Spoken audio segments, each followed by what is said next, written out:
Assalamualaikum warahmatullahi wabarakatuh. Di sini saya Kamila. Saya akan melanjutkan pembahasan mengenai perkembangan perekonomian di Indonesia pada masa Keynesian dan Neo-Keynesian. Masih di materi perkembangan ekonomi Indonesia di masa Keynesian dan Neo-Keynesian, di sini saya akan melanjutkan pada poin pembahasan 6B, yaitu masa demokrasi liberal yang terjadi pada tahun 1950 sampai dengan 1957. Masa ini disebut masa liberal karena dalam politik maupun sistem ekonominya menggunakan prinsip-prinsip liberal. Perekonomian diserahkan pada pasar sesuai teori mazhab klasik yang menyatakan laissez-faire, laissez-passer, padahal pengusaha pribumi masih lemah dan belum bisa bersaing dengan pengusaha non-pribumi, terutama pengusaha Cina. Pada akhirnya, sistem ini hanya memperburuk kondisi perekonomian Indonesia yang baru saja merdeka. Usaha-usaha yang dilakukan untuk mengatasi masalah ekonomi tersebut antara lain yang pertama adalah gunting Syarifuddin, yaitu pemotongan nilai uang senering yang terjadi pada tanggal 20 Maret tahun 1950 untuk mengurangi jumlah uang yang beredar agar tingkat harga menjadi turun.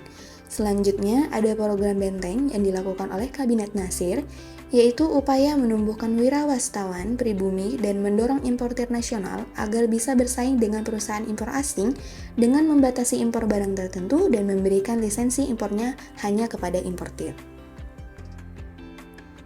Selanjutnya, poin yang C adalah masa demokrasi terpimpin yang terjadi tahun 1959 sampai dengan tahun 1967.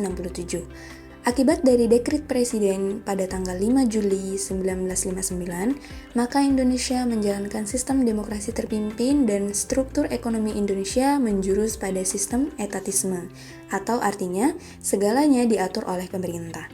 Dengan sistem ini, diharapkan akan membawa pada kemakmuran bersama dan persamaan dalam sosial, politik, dan ekonomi. Hal tersebut searah dengan pemahaman mazhab sosialisme.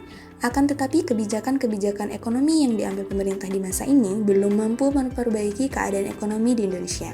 Antara lain, yang pertama ada devaluasi yang diumumkan pada 25 Agustus 1959 menurunkan nilai uang sebagai berikut. Uang kertas pecahan Rp500 menjadi Rp50, uang kertas pecahan Rp1.000 menjadi Rp100, dan semua simpanan di bank yang melebihi Rp25.000 dibekukan. Selanjutnya, pembentukan deklarasi ekonomi atau DEKON untuk mencapai tahap ekonomi sosialis Indonesia dengan cara terpimpin. Dalam pelaksanaannya justru mengakibatkan stagnasi bagi perekonomian Indonesia, bahkan pada 1961 sampai dengan 1962, harga barang-barang menjadi naik sekitar 40%. Selanjutnya, devaluasi yang dilakukan pada tanggal 13 Desember tahun 1965 menjadikan uang senilai Rp1.000 menjadi Rp1, sehingga uang rupiah baru mestinya dihargai 1000 kali lipat uang rupiah lama. Tapi masyarakat uang rupiah baru hanya dihargai 10 kali lipat lebih tinggi, maka tindakan pemerintah untuk menekan angka inflasi ini malah meningkatkan angka inflasi. Selanjutnya, di sini ada studi kasus yang terjadi pada tahun-tahun berikut. Kegagalan-kegagalan dalam berbagai tindakan moneter itu diperparah karena pemerintah tidak menghemat pengeluaran-pengeluarannya. Pada masa ini, banyak proyek-proyek mercusuar yang dilakukan pemerintah dan juga sebagai akibat politik konfrontasi dengan Malaysia dan negara-negara barat. Sekali lagi, ini juga salah satu konsekuensi dari pilihan menggunakan sistem demokrasi terpimpin yang bisa diartikan bahwa Indonesia berkiblat ke timur atau sosialis, baik dalam politik, ekonomi, maupun bidang-bidang lain.